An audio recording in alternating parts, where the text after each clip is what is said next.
Tatawag na tayo mga kabiyaheros. Almost 8:52 ng umaga. Dito muna kami sa may dito tulay para mag-CR muna. Kasi yung kahit ganito katirik yung araw, malamig yung yung aircon ni Lakbay. Kaya nakakadagdag din na parang ihihitin. Ganda ang klima dito. Katulad kagahapon. Maganda magiging biyahe natin. Mababa pa to. Meron pa tayo 16 hours and 24 minutes and 639 kilometers. Nabukasan pa. Ang dating natin doon 1 and 24 minutes. 1:24 ng umaga. So, at least maganda dito ang kalsada dito. Hindi katulad dito sa bandang bandang Atimonan saka Bumaka. Pangit ang daan. Ito mas naman malawak. Saka may mga ginagawang kalsada pero hindi naman minor lang. Dito na tayo mismo sa gateway ng Bicol. Mga kabiyaheros, 9:57 ng umaga. Dito na tayo sa boundary mismo ng Bicol. Nakalagpas lang natin sa Arco. Ay, dito na naman ulit bumagal. Bago pumasok kanina ng Arco, ng Camarines Gateway, traffic niya. Kasi ito, traffic na naman ito.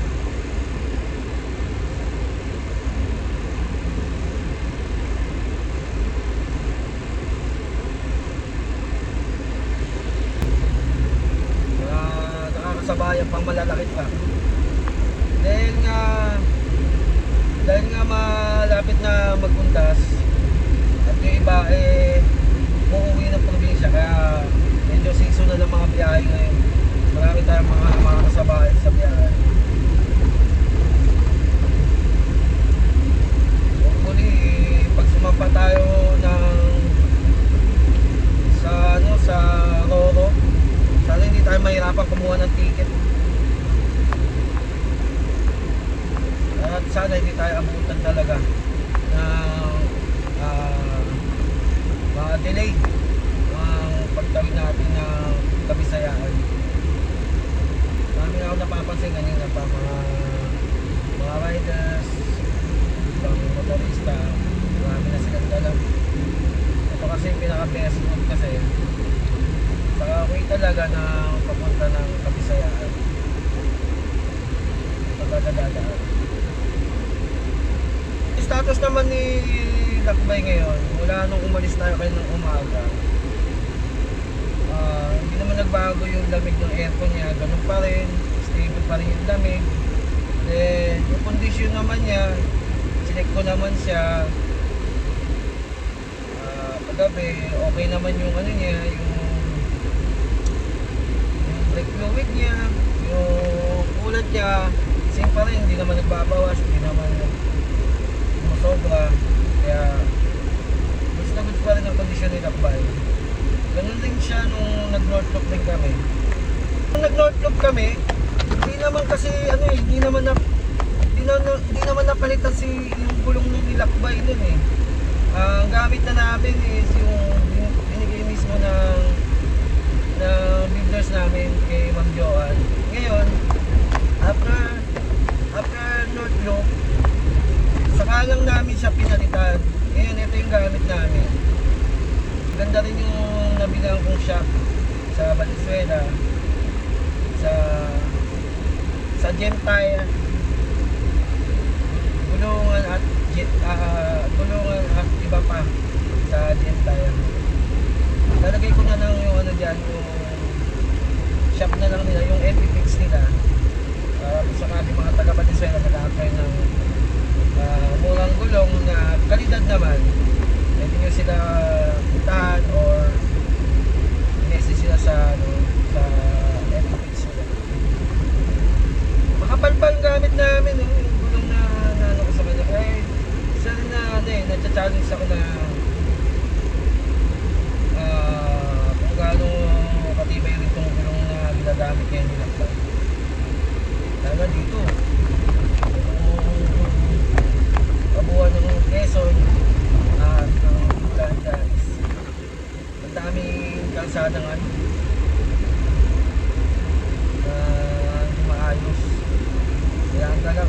biyahe ka, dapat ang ano mo is ano mong nakakondisyon talaga, medyo hindi pa putput, mahirap pag putput. Matnog, gas speed, dait 342 matnog, Sorsogon 342 kilometers bago makarating ng Matnog. Then 92 kilometers papunta sa Quirino Highway, sabi ng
mga kabiyeros, nasa Camarines Sur pa rin tayo na ganda ng lugar, oh. Kaso ginagawa yung kalsada ngayon eh.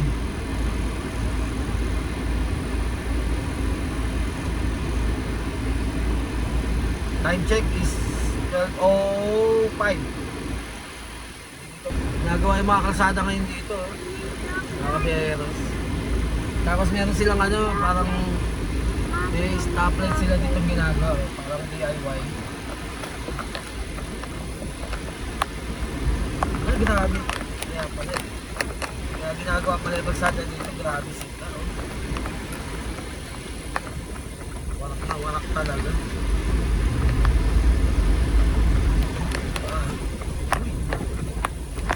Ganun. Ganun ang daan. Ay ko po. Smeyo. Muna tayo, gasolina muna tayo.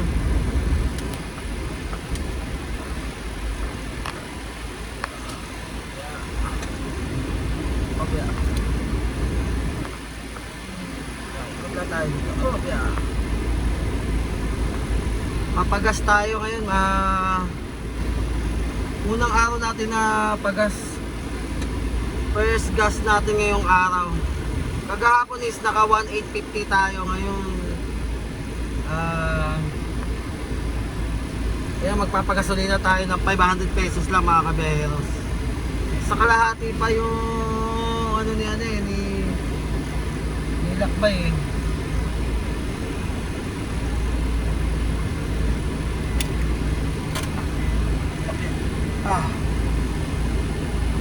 Apat na oras pa.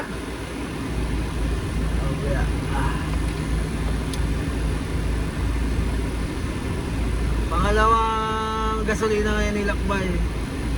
Ano na tayo, gasolina ng 500 pesos na. Malapit na mag-full tank.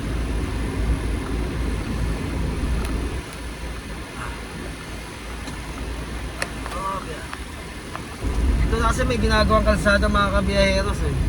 Kaya medyo doon lang nagka-ipon-ipon ng ano,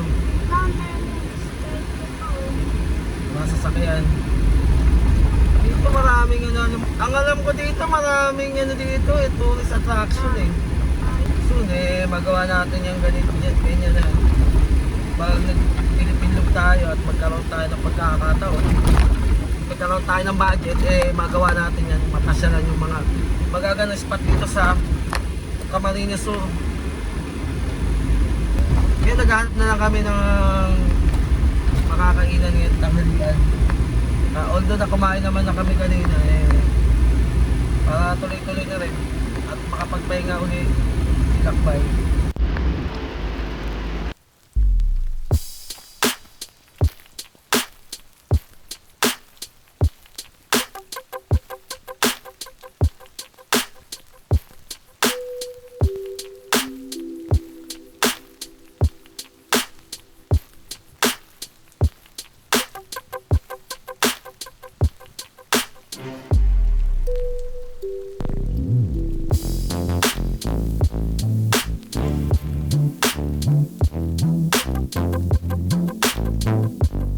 Almost 5 hours na dire-diretso biyahe natin mga kabiyaheros.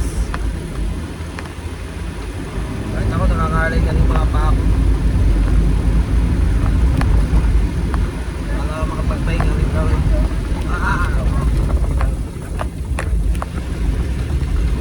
Ragay Polytechnic Skill Institute.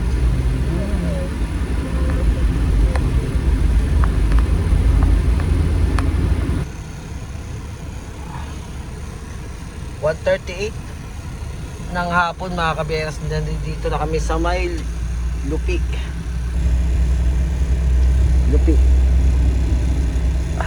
Tapos kumain kami dito sa may tindahan ni Aling Bella. Stop over kami dyan.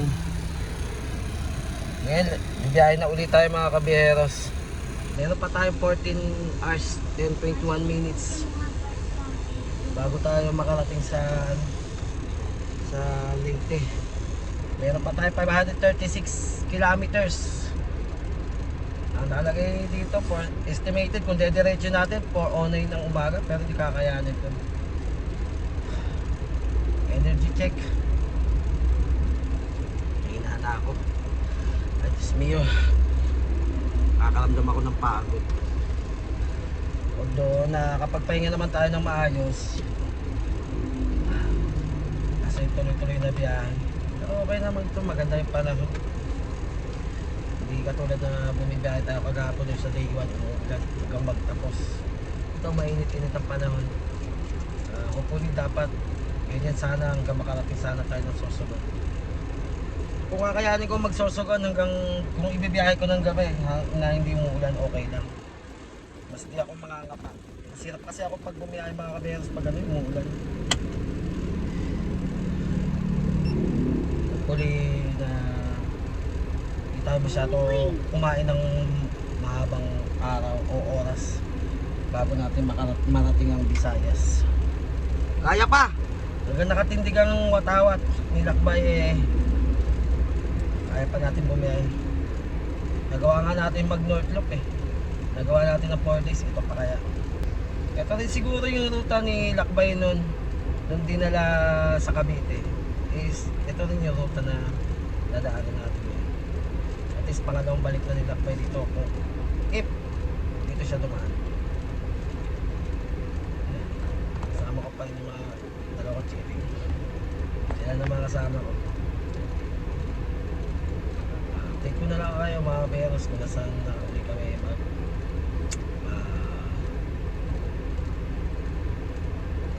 mag-overnight stay pa uli kami o dediretso ko na.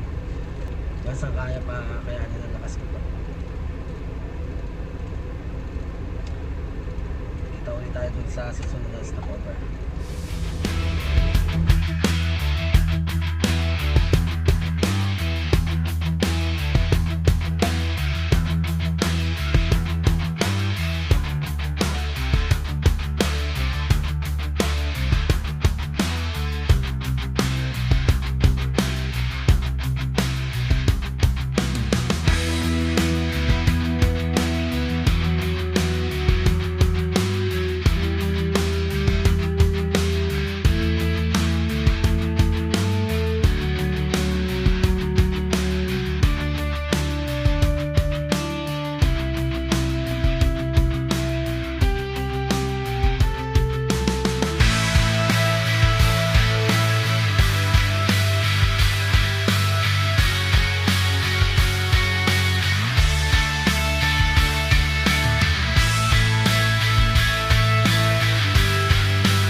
kasama nila si Poco Trapper.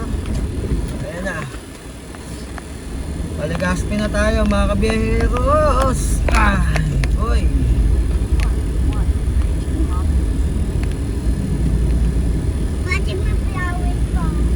Paligaspi pa lang tayo.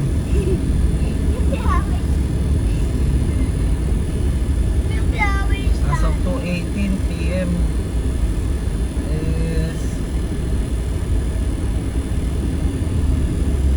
padait. Oh, padait, tama. Ay, pa sa katotohanan ng mga kaberos. Pero dito bumalik na naman yung init, oh. Ang panahon. So okay na to, ganitong biyahe. Isa ilong ulan tayo. May mga ginagawa rin palang ano dito. Daan. At least may idea na ako na ganito pala papunta ng Bicol. First time ko lang kasi na magbibicol. Wala ko idea ngayon. At least may idea na tayo.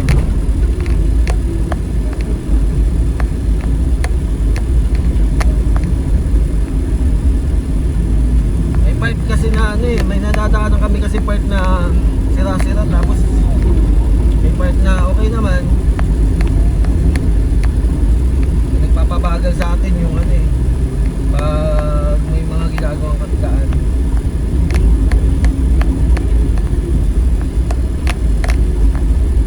Yes, pag nagsubok tayo mga kabiyeros na mag Visayas and Mindanao loop or mag Philippine loop, baka dito rin tayo padaanin din. At least may idea tayo.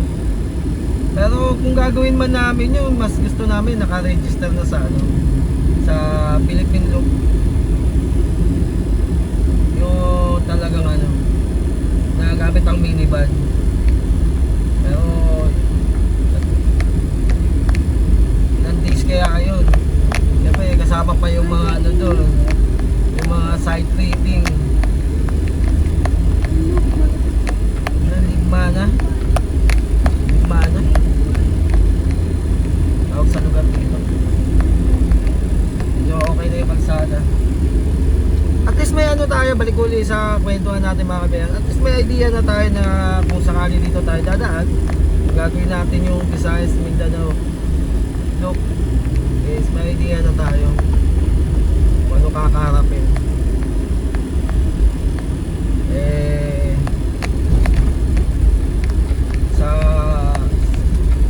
Sa motorcycle kasi hindi ko lang shoot talaga kung 30 days yun. Sa pag car kaya ang gamit, ilang kayang days kaya bago matapos ang dapat tapusin ang sa Philippine loop or Visayas Mindanao loop. Ano, di basta-basta kasi yun. Alam nyo naman yung gastusan nun. Di biro ang gastos pag kung magpipilpil ka o maglulok ka. Malakihan, dapat nakalaan ka talagang budget ng gagawin. Pero sa akin, pinaka magandang accomplishment kasi sa buhay yun eh. Kumbaga ako nasa driver, siyempre mas isa yun sa mga pangarap ko na maikot ang buong Pilipinas talaga. Kung ano man yung meron ako, kung ano yung gamit ko, yun yung mas gusto ko gawin. Hopefully na bago tayo magretiro, bumitaw ng manibela, then sana magawa natin yung mga ganung bagay. Diba sa akin kasi kahit tayo na lang mangyayari sa buhay ko eh, hindi ko man kaya, siguro sana magawa ng mga anak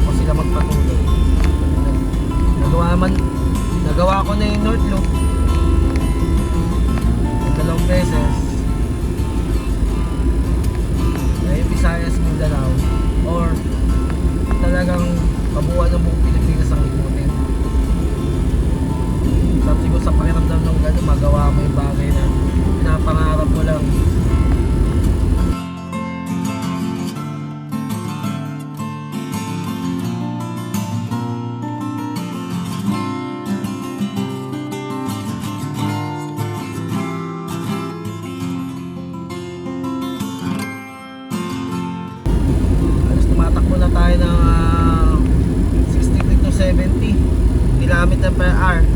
Eh, medyo maluwag naman ng kalsada. Ganda ng Bicol, no? Grabe. Ganda ng Camarines Sur.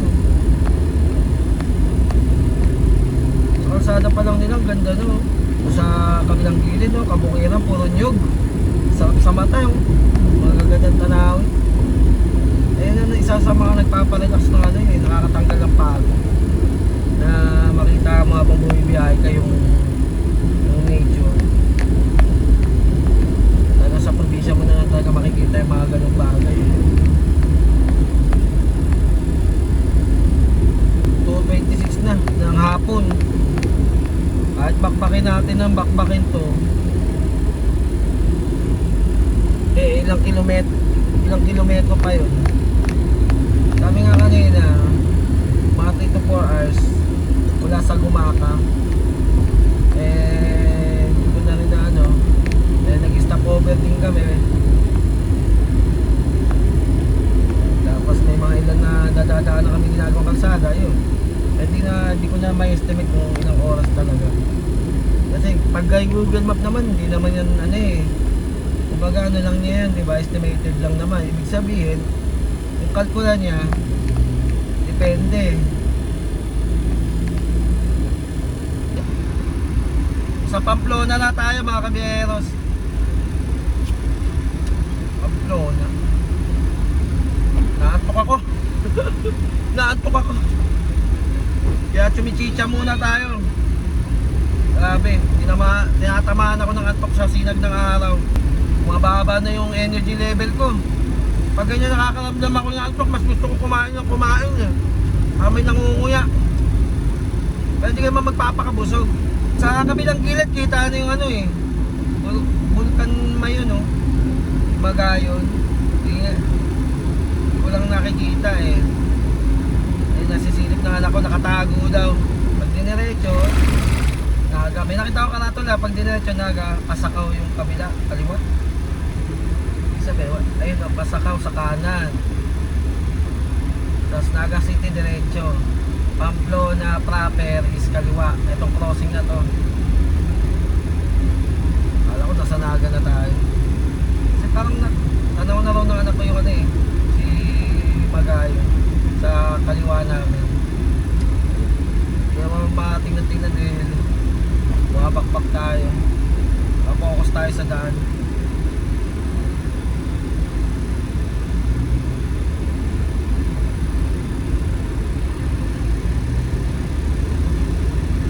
Ano na tayo mga kabiyeros, 350 meters.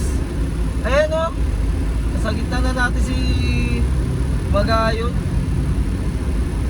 Kaso maulap masyado, hindi siya kita o. Sayang.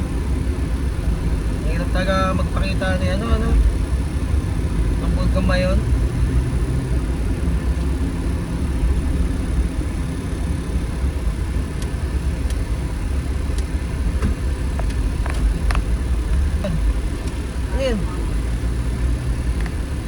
Kumana na tayo mga kabiyaheros. Ewan ko ba't dito tayo pinapasok eh, sa looban eh.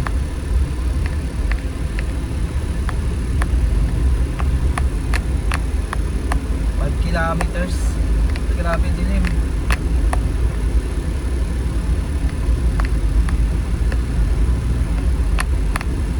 Uy, masyado kurbada.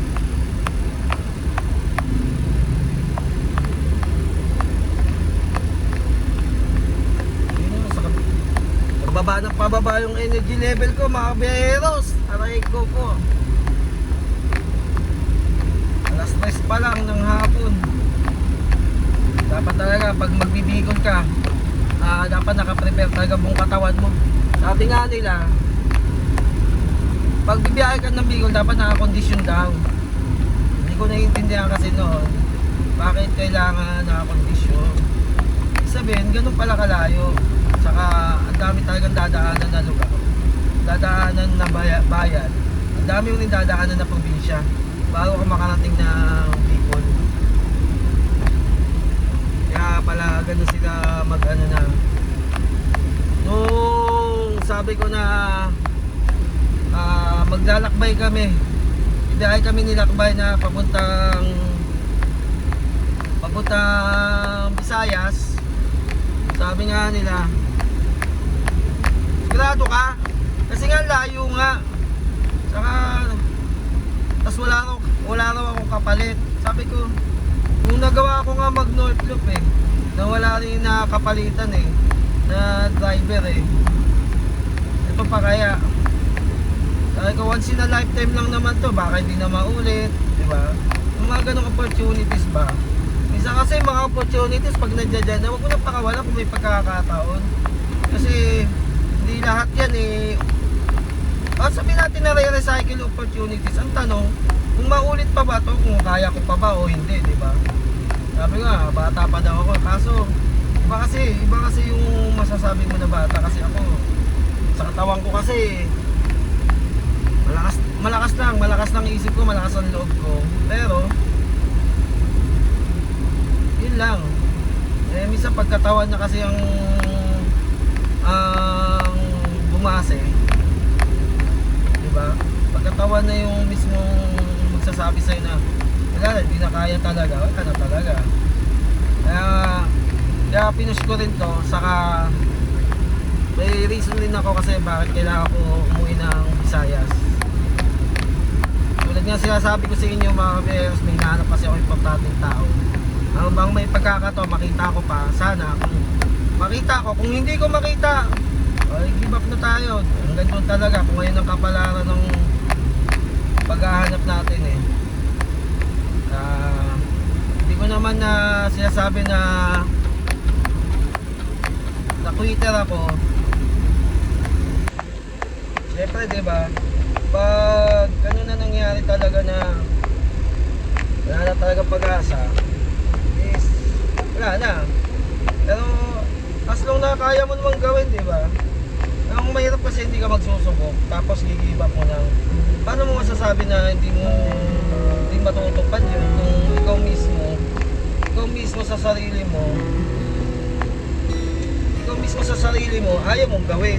Kumbaga pinaunahan mo na agad yung magiging resulta, hindi mo pa nasusubukan hindi ka talaga magsasucess. Pero diba, kumbaga hindi mo malalaman hindi mo makikita yung resulta kung hindi mo susubukan Mahirap kasi na wala nang ganun, diba? At least hindi ka man magtagumpay. Alam mo ang pinakamaganda doon kasi nagtagumpay ka na nagawa mo ng paraan kahit na kahit na hindi ka naman nag-success, at least ginagawa ka sa sarili mo kaysa yung inuubos mo lang yung panahon, inuubos mo lang yung chance na sana nagawa mo kahit na hindi mag-success. Kasi hindi naman lahat ng mga ginagawa natin sa buhay o pangarap o mga hiling natin sa buhay, hindi naman lahat nangyayari talaga, diba? May mga bagay kasi na siguro kung ngayon talaga nakatadana na talaga. Kumbaga kasi ako naniniwala ako sa tadhana kasi mga biyayos. Ang laki ng paniniwala ko dyan. Kasi hindi naman sa'yo ibibigay yan kung hindi naman nakatadhana yan, kung hindi naman talaga para sa'yo. Kung para sa'yo, para sa'yo. Kung hindi sa'yo, hindi para sa'yo, hindi talaga sa'yo. Hindi talaga naaayon sa'yo. Pero kasi ako, ginagawa ko to kahit na nakakaramdam na ako ng pagod at tinitingnan ko to sa mapa. Sabi ko, kaya ko to. Sabi ko, magagawa ko to. Dami ko namang laban sa buhay Dami ko nang ganap sa buhay ko, sa buhay ng commander Kumbaga, may ilan sa amin, mga nakakakilala sa amin, alam nila kung saan kami nagsimula. Pero kasi nga, di ba, nag-try kami na nag-try. Kumbaga, hindi pwede kasi kami, hindi kami pwede kasi na hanggang doon lang kami. Kumbaga, wala naman kami ibang aasahan kundi sa mga sarili namin. Then kami nagtulungan na kahit papaano is banda yung sitwasyon namin na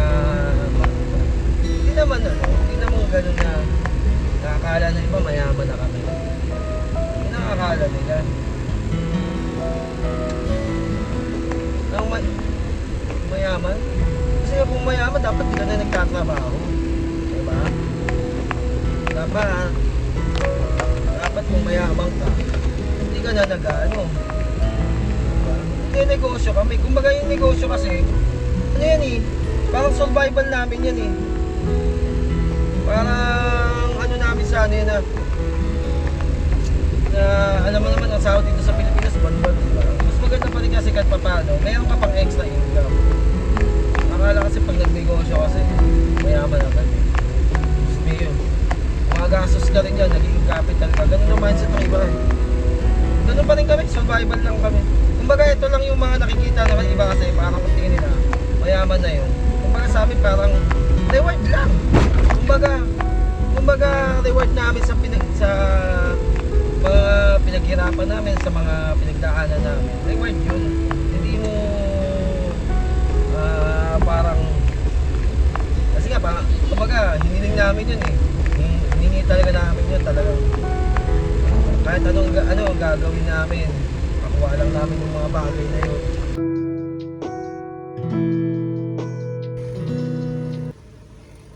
Exact 6 PM nandito na tayo sa may Daraga Sentro. Dito kami muna sa McDonald para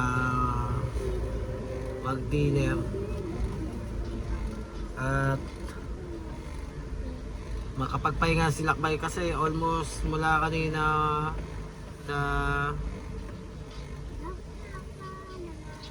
last na stopover natin kanina ay ngayon pa 1:30. Tapos ngayon lang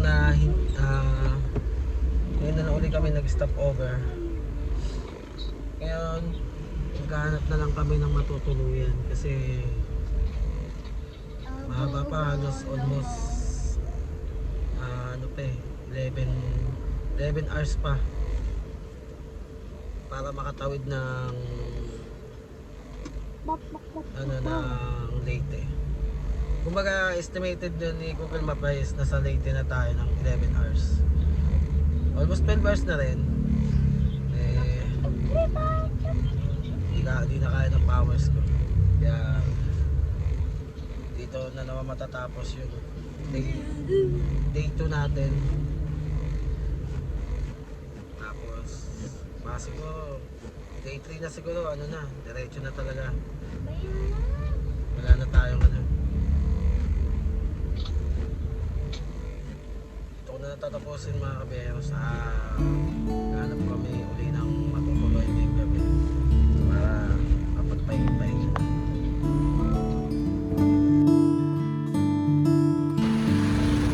Dito kami nag-stay mga kaberos sa Mayon Lodging House.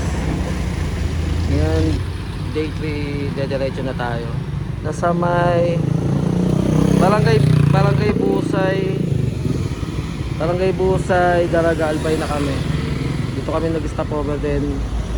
Dediretso na tayo pa Sorsogon mga kaberos. Papagasolina muna tayo dito sa market. Unang gasolina ngayong araw, yung day 3.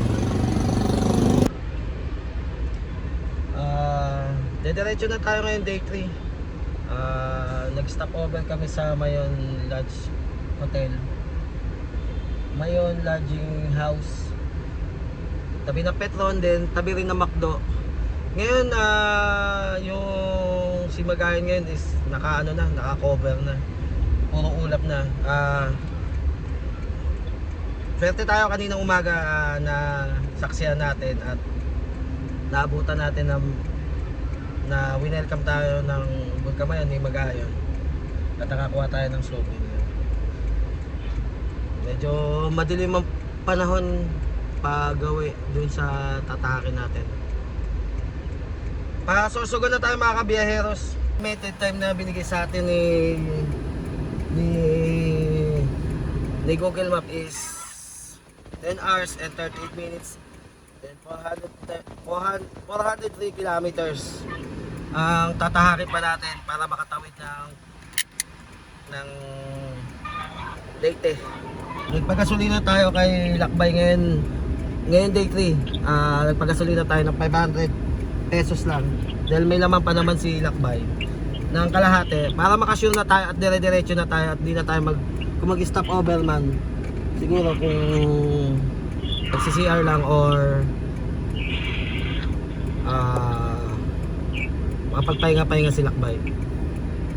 Ngayon bibiyahe na tayo. Wala na tayong sasayang na oras dahil nakapag-almusal na kami, nakapag-gasolina na, all goods na lahat, naka-fully charge kami dahil ang ganda ng Mayon Lodging House nila kasi meron silang sa reception meron silang massage machine na doon ako nagpa-massage kagabi dahil sobrang stress talaga buong katawan ko, ang sakit ng buong balakang ko, likod. Ngayon, fully charge na tayo. Thank you sa Mayon Lodging House. I-recommend ko siya sa once na pumunta kayo dito kasi maganda, malakas ang aircon, may TV, kompleto lahat, as in kompleto, wala akong masasabi, mababait ang mga staff. And goods na goods naman, goods ang pahinga namin. Uli mga kaberos, update ko na uli kayo, pupunasan na uli kami mamaya at yung last na stop over natin. Kita-kits na tayo ulit.